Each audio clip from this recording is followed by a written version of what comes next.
Good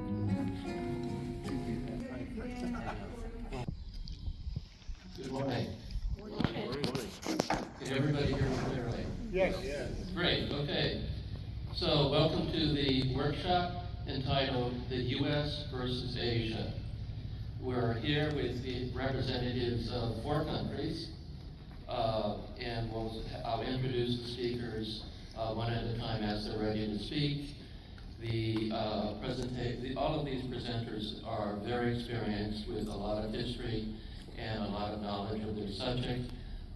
Their credentials are so long that I won't go into them. I will just introduce people by name and organization and country they're going to talk about. I think our first speaker will be Rachel Clark. She's a member of Veterans for Peace and represents the Japan Peace work project that she's been developing for a number of years. Rachel, please go ahead. Thank you. Oops. Thank you. Before I start, I just wanted to warn you that my presentation was converted from Keynote to PowerPoint, and some slides didn't work well. I'm sorry beforehand. With approximately 800 U.S. military bases in 80 countries worldwide, and the U.S. compelling even neutral nations, please, neutral nations, to allow the military to use their civilian facilities. Please. Yeah, like Ireland. Next. Post-Cold War U.S. hegemony appears to have permeated, except for Russia, Iran, and China.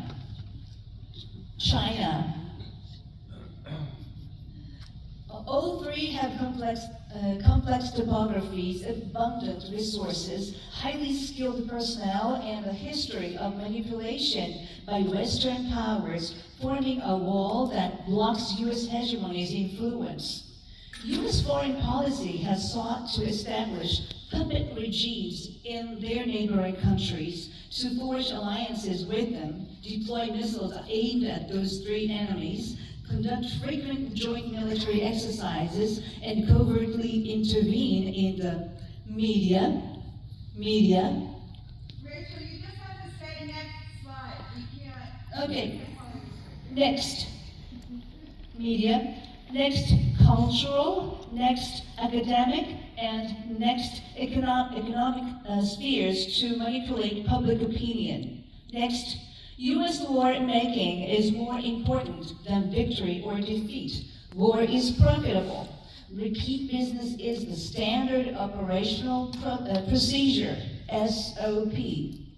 Japan is a highly successful example of a country that has functioned as a U.S. vassal state for over 80 years. In short, Japan is the Ukraine and Israel of East Asia.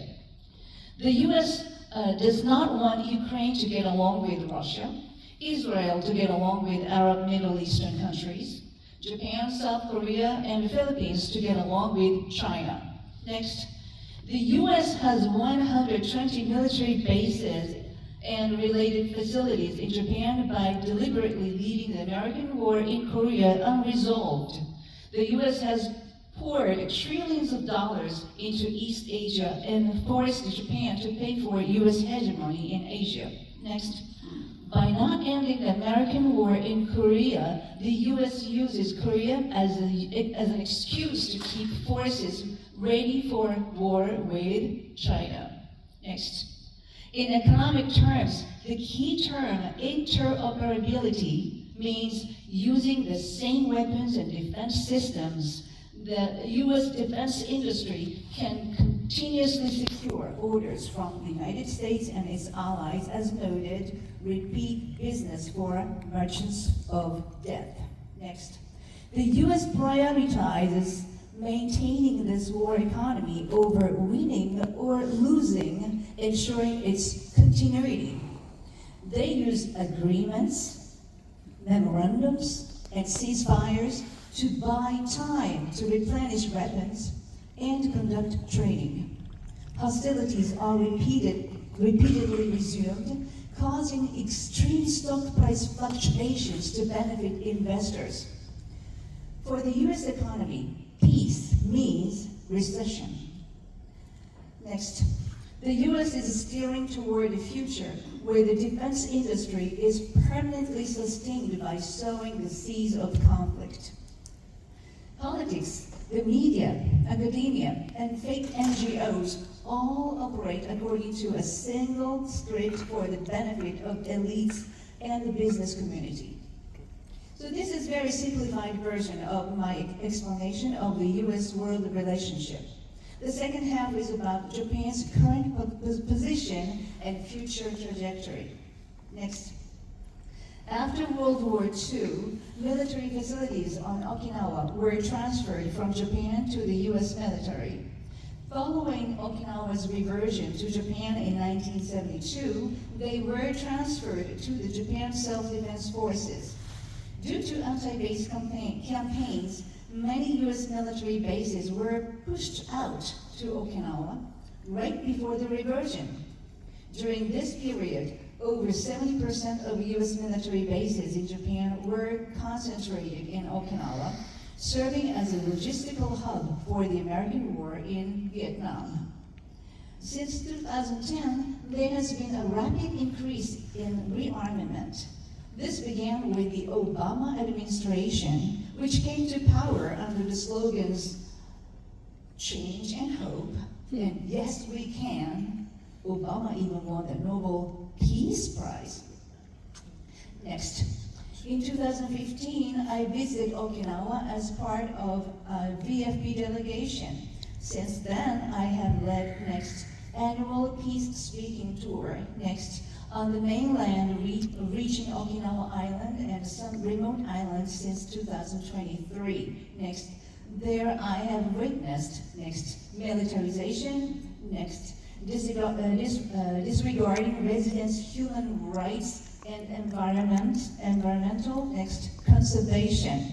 Next, this trend is extremely dangerous and is advancing. Next, military facilities like missile units, ammunition depots, radar stations, and fuel storage facilities make the area more vulnerable to attack.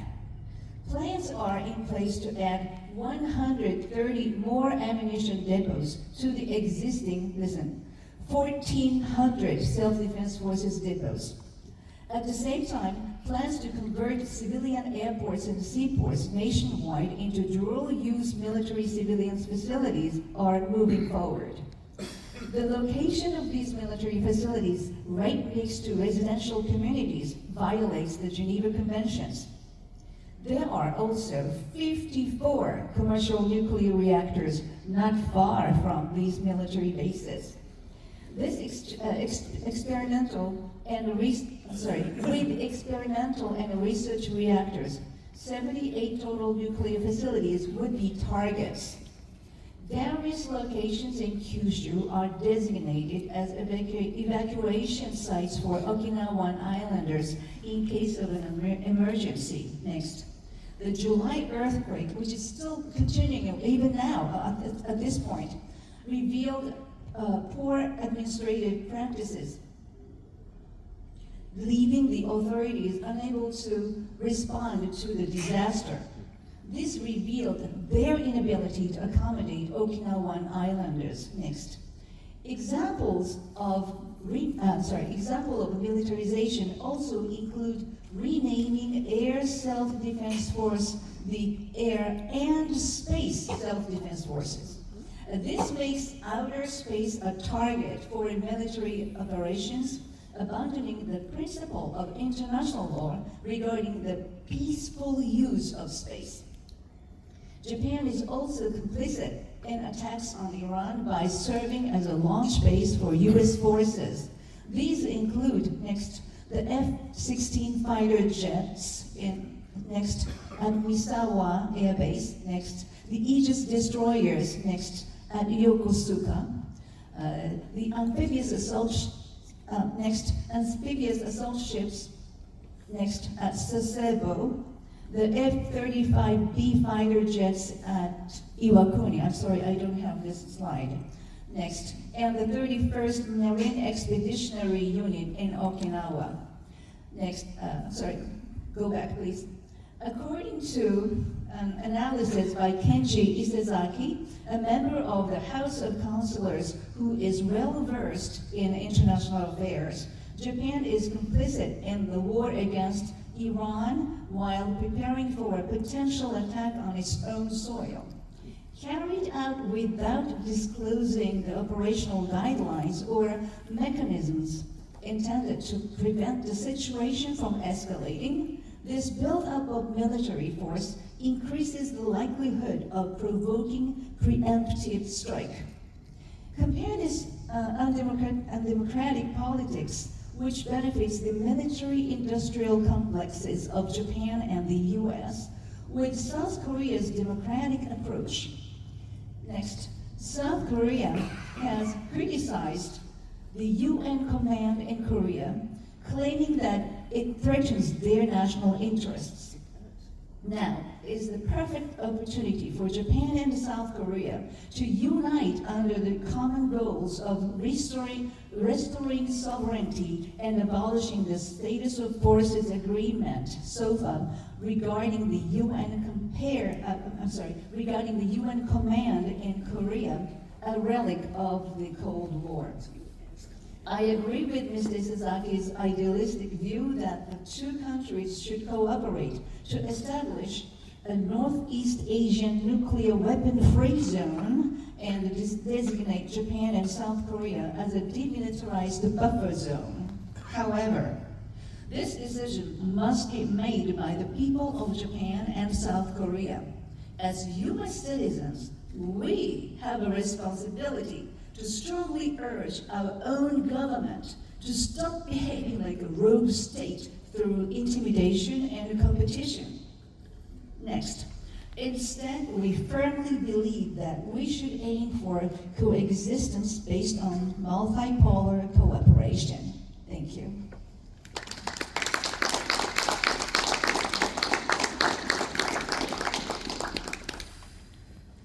Thank you, Rachel. Our next speaker will be Colonel Wright, retired, speaking on behalf of the Veterans for Peace, Korea Peace Campaign. Thank you,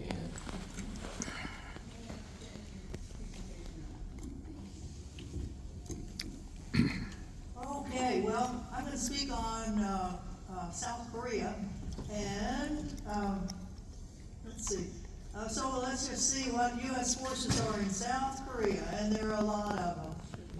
This is the logo of U.S. Forces Korea, and of course, fight tonight. That's what it's all about for them. And where is this? Next slide, please. I think this is a really good slide of the geographic, interesting geographic part. Can you all do the next slide? I hope we're not going to have trouble with this series.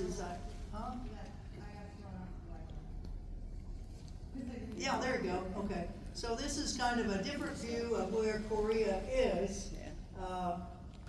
But just to give you an idea of the complexity of all of the geopolitics around the region.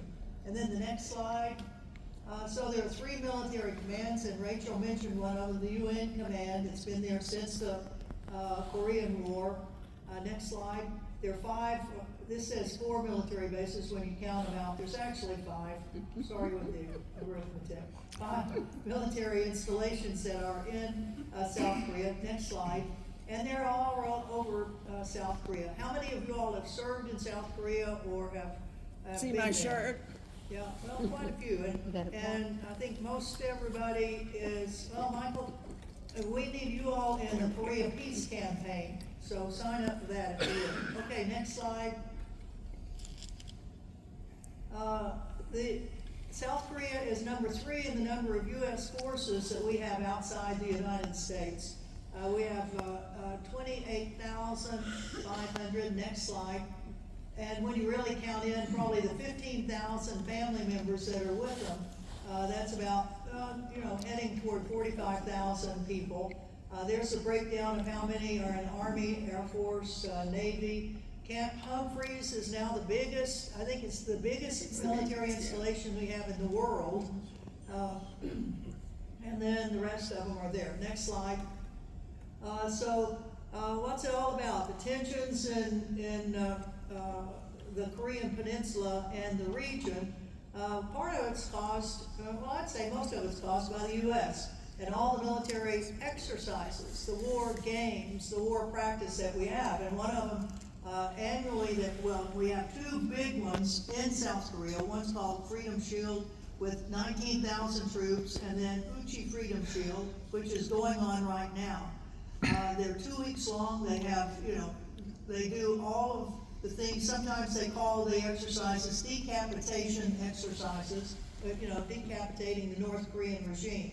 Another thing that they participate in is the Rim of the Pacific, the largest naval exercises in the world that were just completed 2 days ago in Hawaii, and that's where I live. So we had a lot of protests I'll show you in a little while.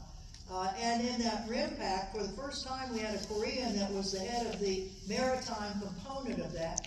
Also, South Korea sent an Aegis destroyer, a submarine, a frigate, and an amphibious landing ship, and various maritime aircraft, and a lot of land troops.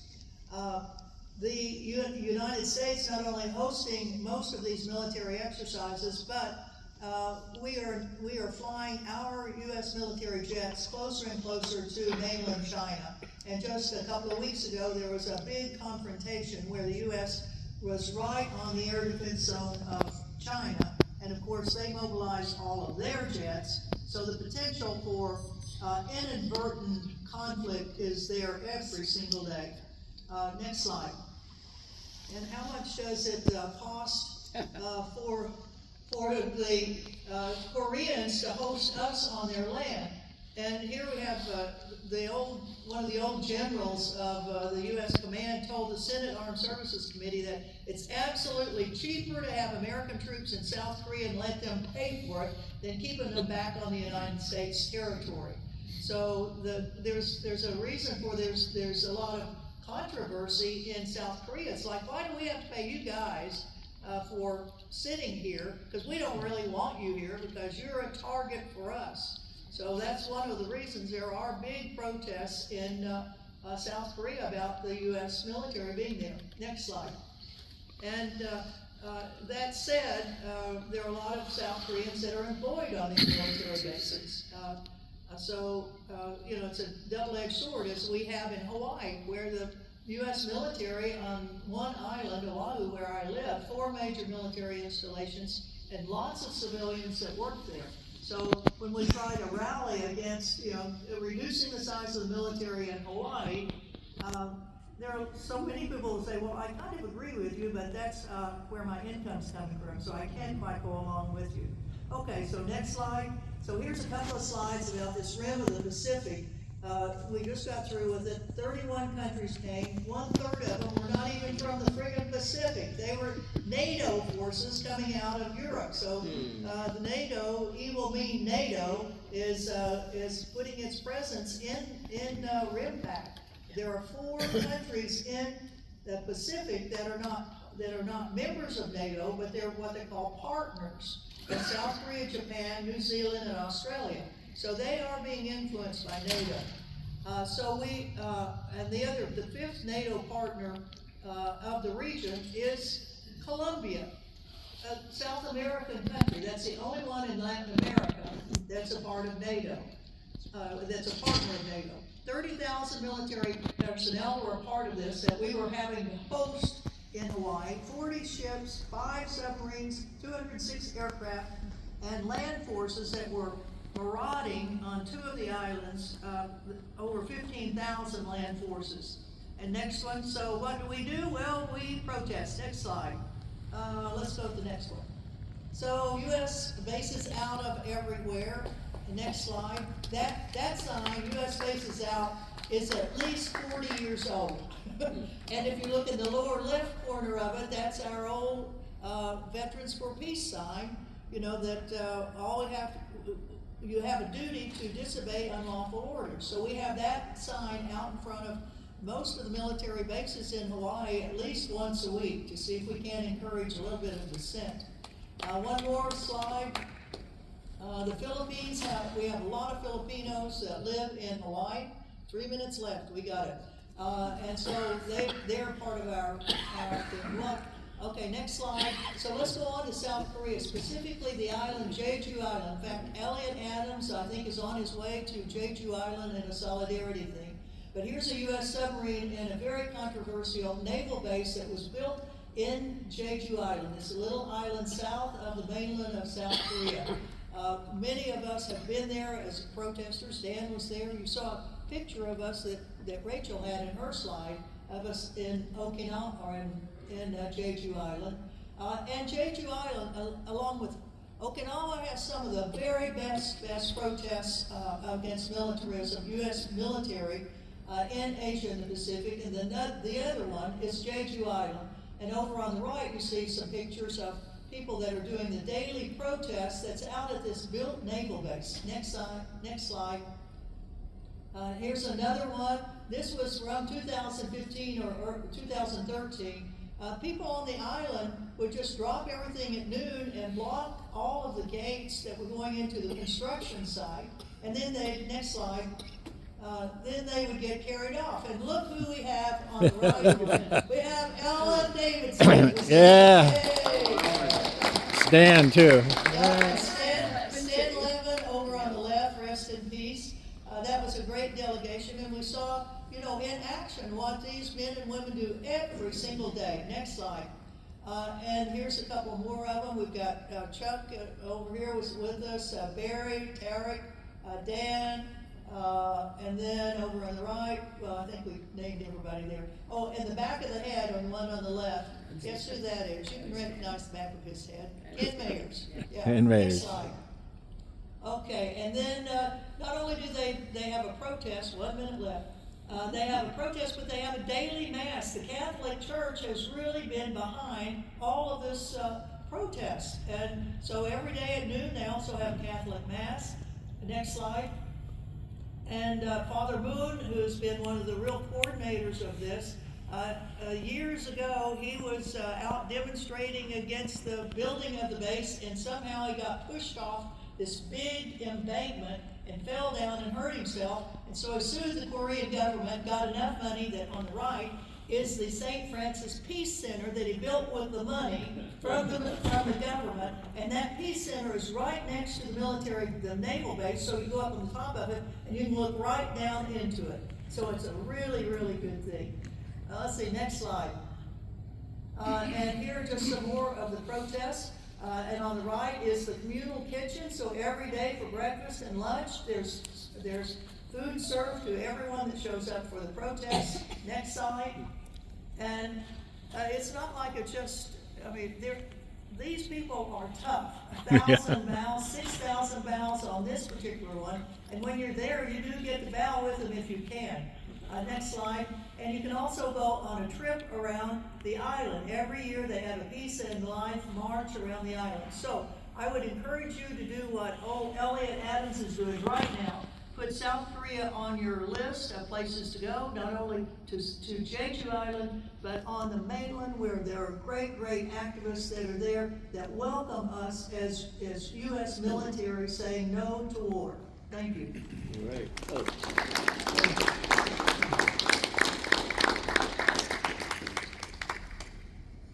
Thank you, Ann.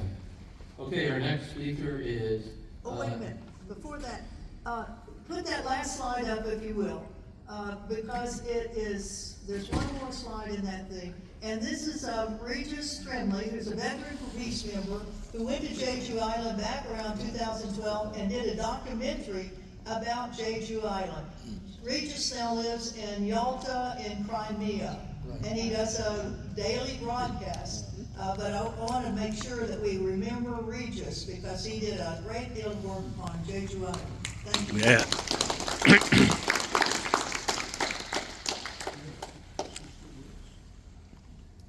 Okay, our next speaker is Nieves Delgado of BAYAN, USA, speaking on the Philippines. Thank you. Please go ahead.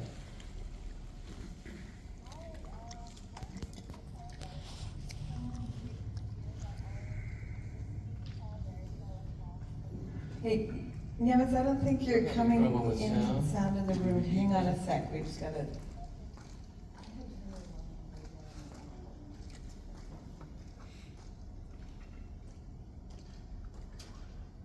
Okay, try something. Hi, good morning. Okay, perfect, thanks. Good morning, everyone. It's such an Good honor to morning. be here with you all. Sorry I can't be there in person. It's so agitating to hear from all of the solidarity, activism in different places across Asia Pacific. So I am the chairperson of BAYAN USA. I will be presenting on the Philippines. So I'll just screen share. You won't see my face for a little bit. Sorry, let me just make sure the sound is working here. Yes, the sound is working, we hear you. Oh, no, I meant for the video. Sorry, give me one sec. Because I'll be sharing my own screen. Okay. Can you see my slides? Yes. Yes. Do you see it now? Yes. Yes, we see it. Okay, all right. So again, greetings of solidarity. I'll be presenting on the Philippines. So the Filipino people have a very long history of resistance. We are giving this presentation to you all in the context of really needing to intensify our U.S. Out of the Philippines campaign, which BAYAN USA is leading. I will just start with that.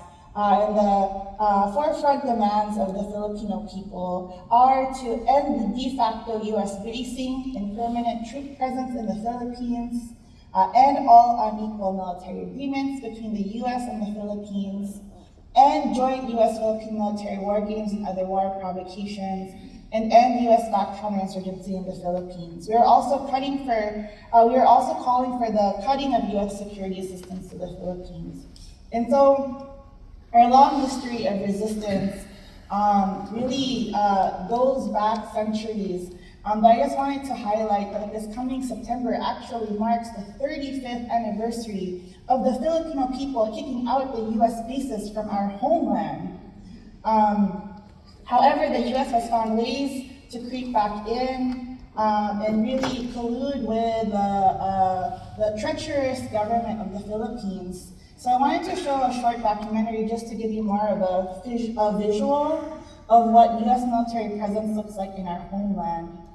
So this documentary was part of our 2024 peace mission, which we hold annually to really learn the conditions of communities and the impacts of U.S. militarism on regular Filipino people. So I'll just share a clip from it. Can you hear the sound? Can you hear the sound? Yes. Is it okay? Sorry, I can't see anyone. So if there could be a verbal affirmation. Yes, we hear you. Okay, perfect.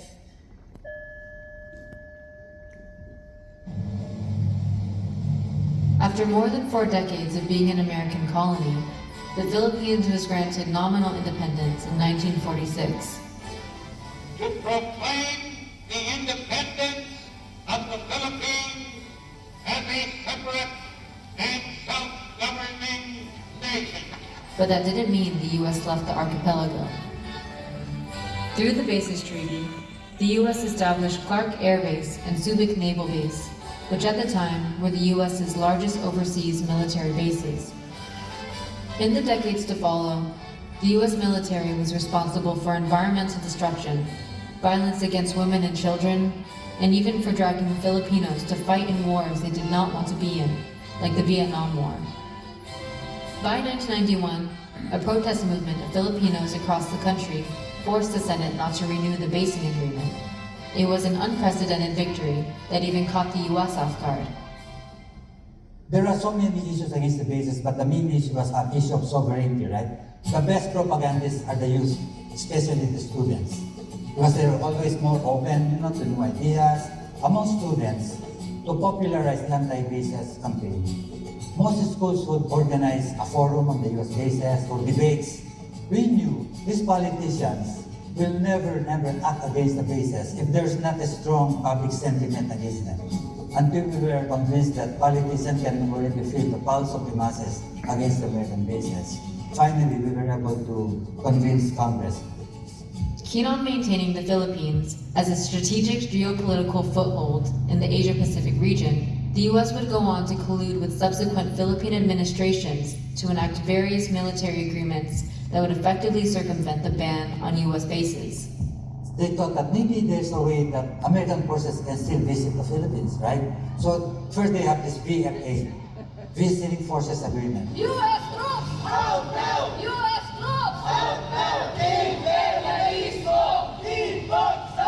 The 1999 Visiting Forces Agreement, which allowed for U.S. troops to return, and the 2014 Enhanced Defense Cooperation Agreement. Critics of the new military deal between the Philippines and the United States have a basis to be concerned. The Enhanced Defense Cooperation Agreement, or EDCA, allows the U.S. to build military facilities and pre-position defense assets in agreed locations that are yet to be determined by the two countries. While EDCA limits the agreed locations to existing Philippine military bases, Marcos says it's possible for the Philippine Armed Forces to establish new bases if the U.S. asks for them. The locations are limited to areas the military determines to be strategic for the two countries' mutual interests. Strategic refers to factors like maritime security, maritime domain awareness, and humanitarian assistance and disaster response. Okay, so that just shows a little bit of our history, and then the rest of the documentary goes into more of the community interviews. So, as mentioned already, the Philippines is a former U.S. colony, a current semi, or you can call it neo-colony. It's a very geopolitically strategic outpost in the Asia-Pacific for U.S. imperialism, very close to China, the DPRK, to Hong Kong, to Japan, etc. And as already mentioned in the documentary, it's the presence of U.S. troops is justified by one-sided agreements and has really led to many violations of our sovereignty and territorial integrity, as well as destruction of the environment. So according to the U.S. 2025 National Security Strategy, the Indo-Pacific, which is really a term coined by the U.S., honestly, is front and center as a decisive theater for U.S. national security. They call it the strategic and economic center of gravity of the world. And so, the Asia-Pacific region is very, very important to U.S. imperialism. You can see 42% of global foreign investments, 41% of global exports, and 36.8% of global imports transferred along 60% of the world's maritime shipping routes are in the region, and it's also the home of origin of 40% of the world's migrants. In Brian's view, China is not only an ideological adversary, but really a geo-economic competitor of the United States, both competing for resources and power across the world, especially in the Asia-Pacific. The Philippines is part of what is called the first island chain, as you can see here on the left. And it's alongside Japan, Taiwan, Borneo, and there's also the second island chain and third island chain. These are supposedly part of boosting U.S. deterrence capabilities. The U.S. military has deployed Typhoon missile systems all along the first island chain, including in the Philippines. And these EDCA sites, which was mentioned in the video, Enhanced Defense Cooperation Agreement, which is really, another word for U.S. bases, except they use Philippine facilities, have expanded greatly under the current president, who is the son of the Philippines' infamous dictator. His name is Bongbong Marcos Jr. So it went from 5 EDCA sites to 9. And so from our peace missions, we have learned that there are actually many more informal sites, upwards of 16 or more. The additional sites are all these additional bases are really along the northern and western parts of the Philippines facing China and the West Philippine Sea. There are joint military exercises that the U.S. does with the Philippines. The hallmark one is the Balikatan War Games, or the shoulder-to-shoulder war games, the largest U.S.-Philippine joint exercises that also involve a lot of other countries and keeps getting bigger every year. There are also the Nieves exercises, which is pictured on the left. This exercise is actually explicitly trained the armed forces of the Philippines in what they call jungle warfare, because the United States recognizes that they must help the Philippines' counterinsurgency efforts against the armed revolution being waged by the Communist Party of the Philippines and its armed wing of the New People's Army. This is because they want to turn the Philippine government's attention towards external defense rather than domestic counterinsurgency. So they're actually training the armed forces of the Philippines to navigate terrain in smaller units and occupy entire areas. And then also training these small unit teams to displace the guerrillas and the local inhabitants where they are. So this is all part of their counterinsurgency efforts. We acknowledge that the armed revolution that's been waging in the Philippines for over 50 years is part of one of the biggest obstacles to the AFP being able to shift its attention towards external military affairs. So this is very important to the United States. Another recent instance of US-backed fascism is the brutal massacre of 19 people, both civilian and revolutionaries, that happened in Negros Island during the eve of the Balikatan War Games this year, so actually April 19. So just several months ago. 2 Filipino Americans, personal friends of mine, were among the fatalities during a 12-plus hour strafing operation of the military. Another big development in the US war machine and its involvement in the Philippines is a deeper integration of the Philippine economy into US militarized production systems. Oh, we're getting close to 10 minutes, so if you could wrap up soon. Okay, sure. Thank you for the time check. So this is PAC Silica, which is really a State Department initiative. Its aim and focus is securing the supply chains for artificial intelligence, specifically critical minerals, semiconductors, AI infrastructure, etc. This is really meant to counter China, which dominates these critical fields, because 21st century hegemony runs on tech. Whoever dominates the AI supply chain will dominate the world. And so the PAC Silica is actually made up of 24 signatories in Taiwan. So the Philippines just signed on in April, but has actually committed the most. President Marcos Jr. has actually given 4,000 acres of Philippine land over to the United States in this portion in central Luzon, or New Clark City. So this is the only country that has committed land within the coalition. And the PAC Silica is actually estimated to displace tens of thousands of people, especially indigenous people. And we're also seeing threats to water and electricity in a country that's already having problems with its electric grid, because these AI hubs that will be built on PAC Silica will require almost 20 to 30 million liters per day. And so if you compare that to what farmers actually have to use, farmers only use 7 to 15 million liters for 3 to 5 months. And they're already having a hard time securing that in the Philippines. So the Philippines, has really been applauded by the US for its predictability, reliability, and certainty, which really means its predictability, reliability, and certainty in terms of its subservience and puppetry to US imperialism and finance capital. Mass outrage and protest is spreading across the country against the PAC Silica. The Philippines is really ground zero in this fight because of the sellout of our government and its treachery, and the growing contradictions that the masses are feeling given the economic crisis in the Philippines right now. So it really brings us to the people's resistance. We must learn from our history. The effort to kick out the US bases was actually preceded by a 5-year mass education campaign led by the progressive anti-imperialist movement. So that is what we're aiming to do, is to raise the public sentiment against the US bases, against US intervention, occupation of our homelands. Hundreds of thousands of people have already signed on to this online petition against Pax Silica, and as BAYAN, we want to build a No to Pax Silica coalition here in the US, and we enjoin you all Veterans for Peace to also join. We are also co-organizers alongside Moderator for the upcoming Korean Liberation Day efforts that will be happening on August 15, that marks Korea's liberation from Japanese occupation, and also protesting the Ochi Freedom Shield exercises. We see our fights as very connected with our Korean siblings and those of other peoples in the Asia Pacific.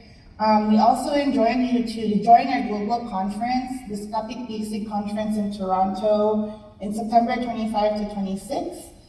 It's about stopping US-led war of suppression on the Filipino people. These are other ways to support the campaign. Your organization can endorse the US Out of the Philippines campaign or donate to the campaign. And we are also having upcoming peace missions to the Philippines this coming September and November, especially for the ASEAN Summit, where the framework for the Pax Silica is expected to be finalized, and Trump will be attending. And he will be met with mass protests, he will be met by the outrage of the Filipino masses. And we are so excited to work with you all today to continue building this broad anti-imperialist united front against US imperialism. So this final word is US out of the Philippines, US out of the Asia Pacific, US out of everywhere. Thank you.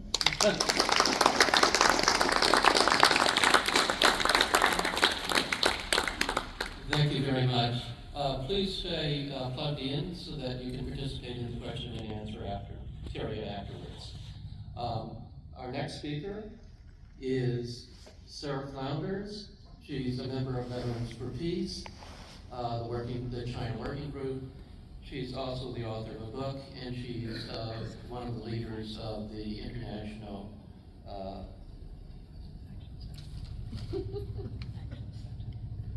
International Action Center. Sara Flounders, thanks.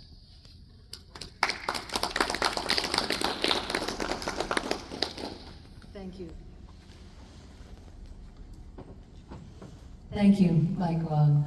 And just to say at the very start, the Veterans for Peace China Working Group is organizing a delegation to China in October. And if you're interested, do talk to Mike Wong here. Now, I'm asked to address China today in the context of Asia, and it mainly as a coordinator of the book, China Changes Everything. And China is certainly changing relations, expectations, possibilities, and dangers. But why is China's astonishing development so threatening to US global dominance? It's described again and again that China is the greatest national security threat that the US faces. What are the hundreds of thousands of troops and expensive weapon systems, aircraft carriers, destroyers, nuclear submarines, bombers, underwater drones doing in the Asia Pacific today? China has no such force in the Gulf of Mexico or any US coastal waters. The US is permanently at war, and China has not been at war in many decades. The US has, as Rachel described, over 800 overseas military bases. China has a refueling station in Djibouti. And the US government openly carries out, and they brag about it, coups, proxy wars, assassinations, destabilizations, unilateral sanctions on 40 countries, economic coercion throughout the world. That's not China's approach. The US military budget is 3 times that of China. And that's the big difference, that the US has a built-in incentive for war. The entire military, oil, industrial complex is privately owned by the billionaire class. So war is its greatest source of profit. It's the biggest policy decision of think tanks, of lobby groups, of campaigns to fund for war, of the entire Congress. War is profitable for the US. Now in China, the entire military industry is nationally owned. There's no profit, there's no dividends, there's no the stockholders to a whole class of the billionaires. And that makes a huge difference. Now look at history in terms of the threat of China. For more than 100 years, imperialism invoked freedom of navigation to dominate Chinese trade, and they imposed the horrific opium trade on China. For over 100 years, US, British, and other gunboats controlled China's Yangtze, Yellow, and Pearl rivers, and all the coastal waters. There was an entire fleet of US Navy gunboats that patrolled up to 1,300 miles inland in China on those rivers. Finally, in 1949, the successful Chinese Revolution, the People's Liberation Army, kicked out all foreign forces and their hated gunboats from those rivers. But the ring of US bases remains, and China is determined they are not going back to that century of humiliation. The US ruling class is trying to project their dominance of the 20th century into the 21st century, and it's created a foreign policy strategy on that basis, as these other panelists have so well described. And it's true of all US administrations, Democrat and Republican. The Obama administration's provocative US military offensive was called the Pivot to Asia in 2011, and it was a plan to move 2/3 of US Navy to Asia and the Pacific, aimed at China. This was followed by the creation of the AUKUS nuclear pact, the attempts to create an Asian NATO, the sanctions war, the trade war against China, the chip war against China, and the endless propaganda war against China. Well, today we all know that US economic dominance is waning, but it is by far still the world's biggest military power, and consistent with the failure of Cold War tactics of economic, diplomatic, and propaganda wars, wars can turn hot. Remember, war is the biggest source of profit for a very small, tiny class of billionaires. Now, the focus now is on this intensified military presence in Japan, South Korea, the Philippines, Taiwan, as the past three speakers have described so well. These three countries and the captured province of Taiwan exist like Israel and Ukraine. They're treated as pawns, projecting US power against the interests of their own people and their own economies. It's an enforced military alliance to disrupt economic cooperation in Asia. We do well to remember Henry Kissinger, who said, "To be an enemy of the US is dangerous, to be a friend is fatal." So, what's so intolerable to the US capitalist class? China is now the #1 trading partner, 2/3 over 120 countries of the world's countries. And the days of US trade dominance have long passed, not even 1/5 of global trade now. Always there's this equal sign put between China and the US as superpowers, as if they're both capitalist countries. So knowing the difference is important in understanding the source of conflict. Here in the US, we have a dying, increasingly chaotic capitalist system prioritized by the drive to relentlessly maximize profit to private shareholders. Any CEO that doesn't do it is quickly replaced. China, with nationalized wealth, has been able to end illiteracy, hunger, homelessness, and is building a modern infrastructure, the first steps of a planned economy. And the most basic measure of society is what happens in people's lives. Well, life expectancy in China in 1949 was 35 years. Today, it's 79 years, higher than the US. Literacy was 15% in 1949. Today, it's universal with the most engineers and scientists in the world. China used the expertise of Western technology to reach a certain stage of development to meet people's needs, but is now developing its own technology that have allocated them to further the living standards of the whole population. Now, there is still inequality, and there are individual capitalists in China, yes. There are tens of thousands of privately owned coffee shops, fast food, personal sales of personal items, delivery apps, household item shops. There's personal homes and apartments, privately owned in China. China has the largest home ownership in the world. 95% of people in China own their own home. This is financial security, and so is free education, free health care, no income tax except to private and foreign corporations. So in the millions, people own also their own vehicles, electronics, clothing, and a whole array of electronic equipment. This is all fully protected private property, but nationally, it's a system based on socialist planning, where production benefits the majority of the people, not a handful of billionaires. This means that the banks, the railroads, the dams, the raw materials, the gold, the coal, the raw earth minerals, all land, the strategic industries, including energy and telecommunications, the entire defense industry, the major financial systems, are organized and owned by state-owned enterprises, called SOEs, that are managed by the central and local government. So there's no incentive of private property to make war.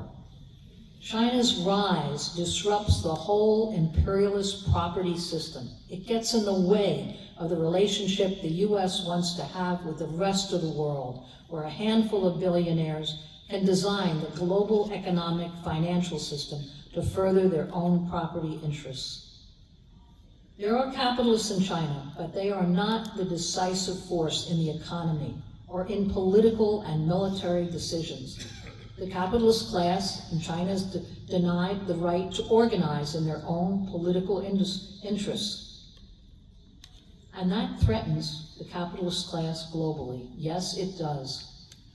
Now, how does China define itself? In my closing minute, I want to say, they say they are building towards socialism. They explain they are not yet a socialist country. They have only nationalized the greatest sources of wealth in order to begin to build socialism. Now, you can agree or disagree whether this is the socialism you see or not, but it's important to understand how China sees themselves in this process.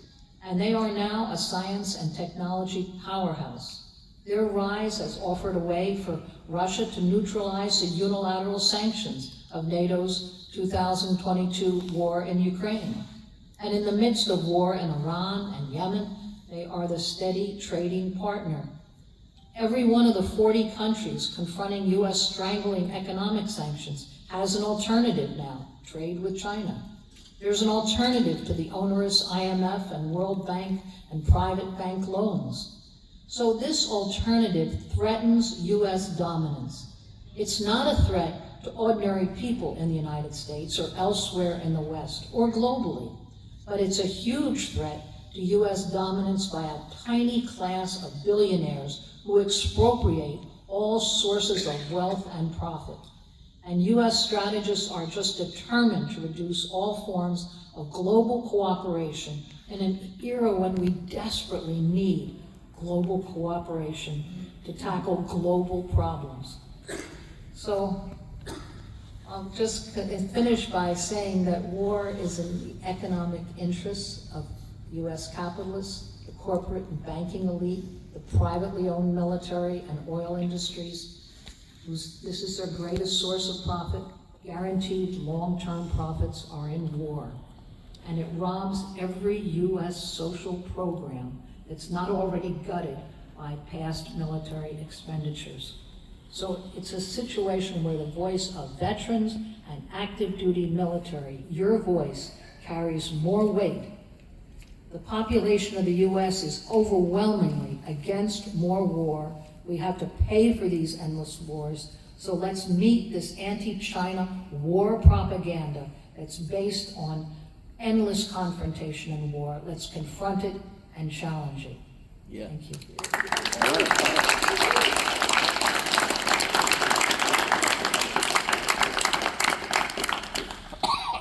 Thank you, Sarah.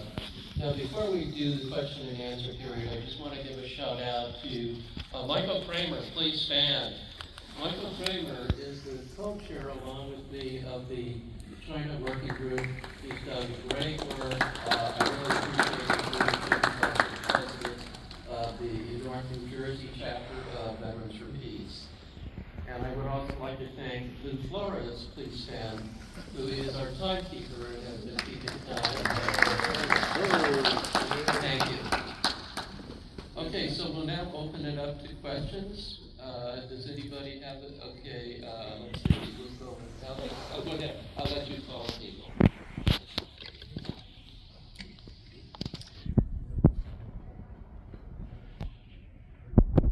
I just want to report a humanitarian worry from the Philippines from my good friend Gordon with ICHR, the International Coalition for Human Rights in the Philippines. Maryland resident, but she's been in the Philippines. She is Filipino-American. Cristina Pasion has been arrested and needs advocacy and support. Go to the ICHR website and it can tell you more about it. From our good friend Gordon with ICHR. Thank you. Okay, next question or comment. Keep your hand up. Please say your name when you comment.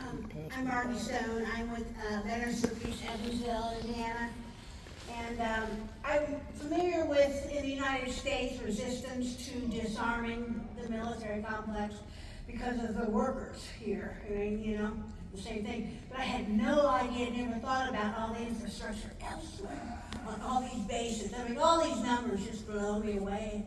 Not familiar with all those numbers. Thank you for all the research and the knowledge.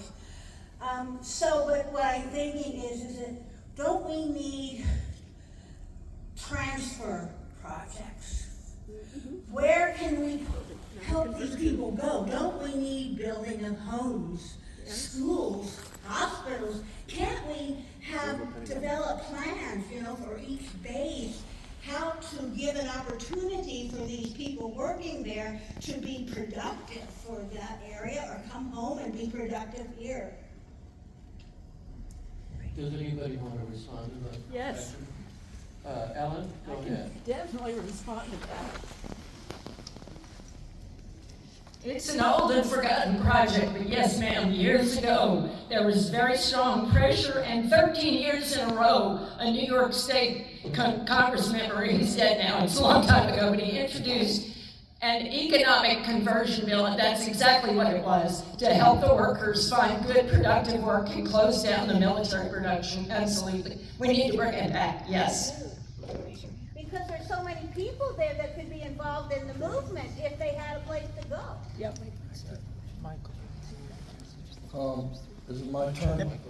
Okay, I wanted to ask, it's a two-part question. Let's see if I can formulate this. Recently, I was on Vietnam peace delegation, and completely anecdotal, but I just felt people were happy in Vietnam, you know, which goes against everything we ever hear, and I felt like everything I had ever heard about Vietnam was a big lie.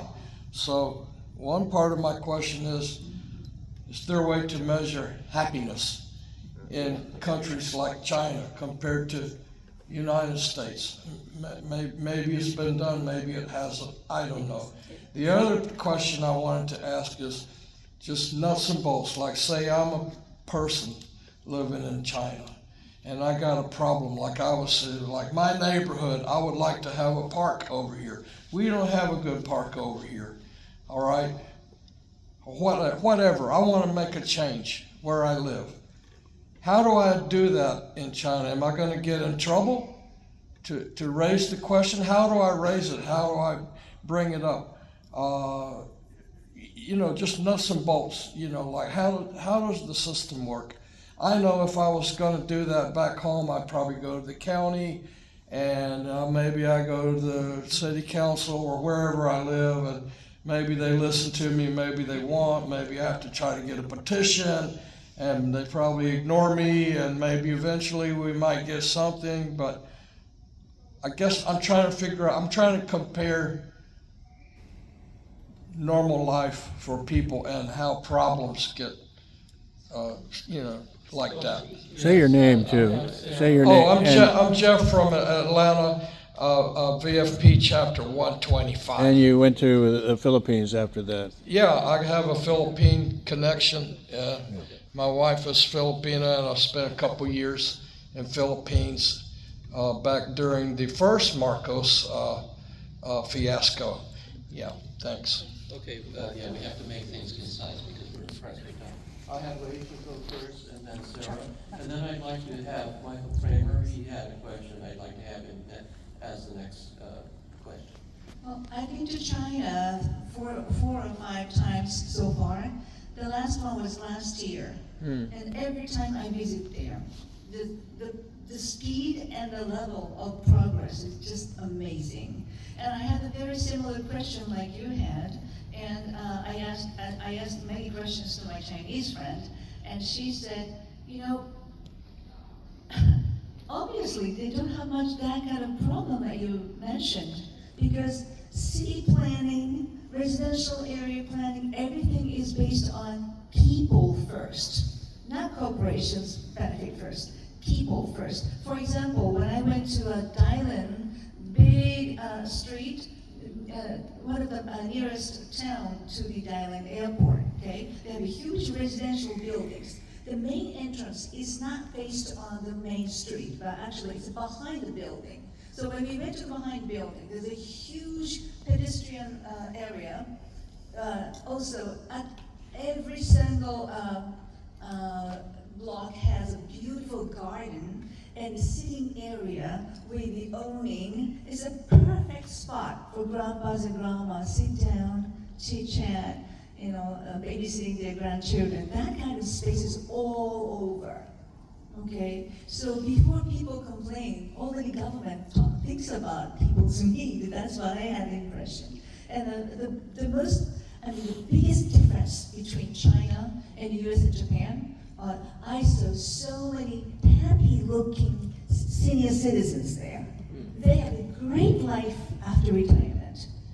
When I went to Japan, obviously, a gentleman in his late 70s or early 80s are working at the airport bus stop carrying huge luggage for the passengers. Because that age, he still has to work and to make ends meet. That's the reality of Japan. Okay? Japan nowadays, they have people who are dying with starvation, believe it or not. It's a totally different world. Okay? So compared to what's going on in China and what's going on in Japan and the US, I think our media wants to suppress, to propagate the reality of China. People first life is already there. Okay, that's what I would like to say.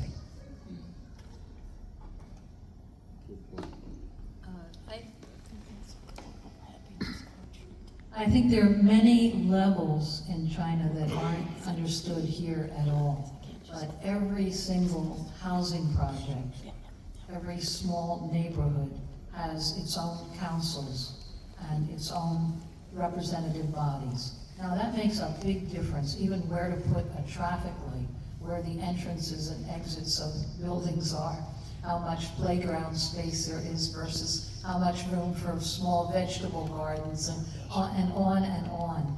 All these things really get decided on a local basis, and you have every right to do that on a local basis. There are maybe tens of thousands, maybe millions of kind of online petitions that people do in China all the time with suggestions, and they get signers, and they know it'll be acted on because there's not any secret power behind it that has an invested interest in that particular piece of land. So there's much more give and take than is ever measured here, and which really surprised me. I was sort of asked that. I kind of asked that again and again because I wanted to be able in China to like take the metro and the buses and go to the supermarkets and just get a feeling of how people were living. And so it's a question I would ask all the time about if you want to change something, if you want to improve something, if you have a complaint about, the hot water isn't working, or the problems of everyday life. What do you do and where do you go? So people will describe in real detail exactly what they would do. And the councils and the representatives and the neighborhood groups that they have that go all the way up. So, but if your housing is something that you own and you don't pay taxes and your health care is free and if you have free education, for your children, a very high advanced education, it does change your worries in life. That doesn't mean there's no conflict. That doesn't mean everybody gets along and all interpersonal relations are perfect. No, this isn't utopia. But there's an aggressive attitude of solving problems and fixing and intervening in ways that just don't exist. We exist in a society. It's toxic in the air of racism, of accepting levels of oppression that aren't the day-to-day experience in China. It's not utopia, and they'll tell you that at every step. Look, there's this level still of underdevelopment here. Okay, there's not absolute poverty, but it's not yet equal in the countryside to what it is in the cities. That people will tell you this at the drop of a hat. Well, we got to work on this yet. We got to improve that. It's not right yet. So there's a very aggressive problem-solving attitude in China that really surprised me. And people like those questions. They don't say, oh my, this is threatening, don't ask me that, what camera's on me. No, they'll tell you right away what could be better here. They love to tell you what needs improvement. And I kind of like that. Can I add one more example? Okay, I have to leave immediately to get on the plane. I'm going to hand the chair over to Sara Flounders. And we're running out of time as well. Sara, can you take over? I know that Michael has the next question here, okay? Okay, real quick. I'm Nieves. We miss you in Jersey City.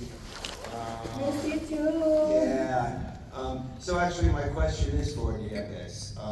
So many times in the corporate media dehumanizes all of us who are in the struggle. And I was wondering if you could just tell us about the two North American Filipino activists who were murdered in the Philippines in April, who they were, what kind of work they were doing here in the U.S. and in the Philippines. Good question. Yes, thank you for asking that. So their names were Lyle Frijoles and Kai Soram. So Lyle Frijoles is someone who was in the movement for basically his entire adult life, and he was killed when he was 40 years old. He was on the founding executive committee of Anak Bayan USA, and actually he was the Solidarity officer, so Solidarity was very important to him. And then his latest task before he was killed and taken away from us was as a leader in the International Coalition for Human Rights in the Philippines.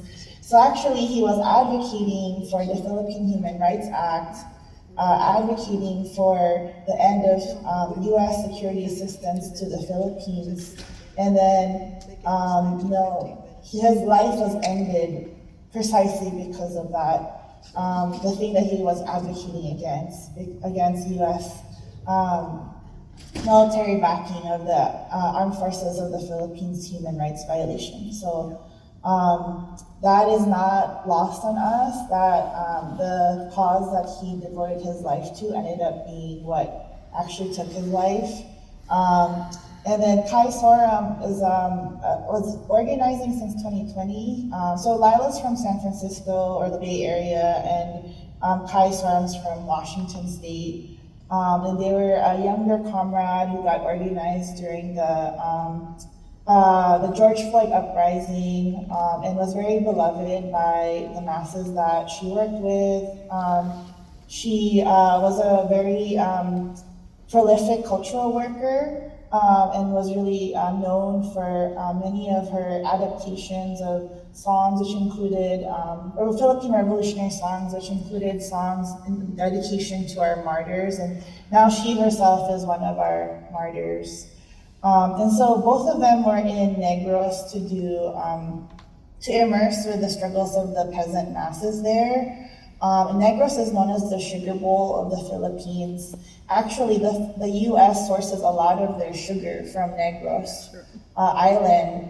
There's actually a strike that was happening in the Bay Area by ILWU, International Longshore Workers Union, because the sugar refinery workers in the Bay Area, they were fighting for their rights, for better workplace conditions, and they're actually at the end of the global supply chain processing the sugar that's sourced from Negros. So, you can really see how important solidarity is, because these, young comrades were over there learning about the situation of peasant farmers who are exploited greatly for sugar.